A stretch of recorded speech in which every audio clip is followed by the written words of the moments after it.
There's a lot of discussion about the Vikings trading for a former All-Pro cornerback, but is it really the right move? It's a very complicated situation. The Minnesota Vikings are in a position to, well, let's just be real about it. Just cut to the point. It's the Super Bowl window. They can make an all-in move right now and nobody would bat an eye. They also could stay patient and really let that growth and development come into play and then continue to make much more calculated moves. Because one that a lot of people are projecting that they could make is trading for Miami Dolphins cornerback Jalen Ramsey. Now, Ramsey himself is quite the interesting player. And when you take a look at Ramsey, he's a multi-time Pro Bowler, multi-time All-Pro, but he's also on the wrong side of 30 and just entering into a 3-year, $72 million contract. So what are you getting talent-wise for the price that you're going to have to pay? Now, if you're paying a guy like Sauce Gardner or Derek Stingley Jr. and you're paying them top of the market value, okay, that's fine.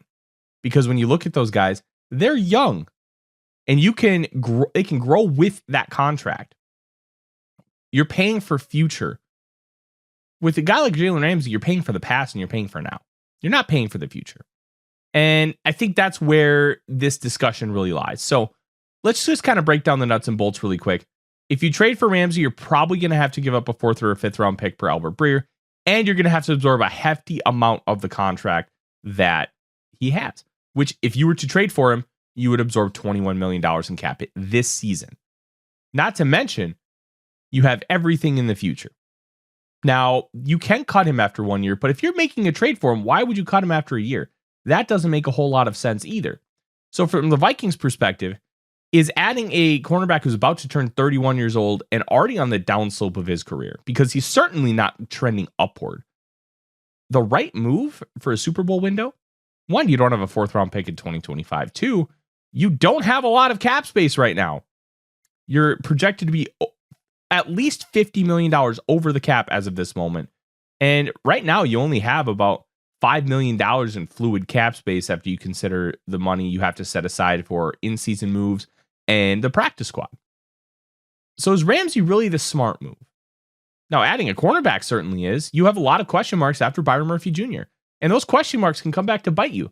We've seen cornerback be a problem position for the Minnesota Vikings.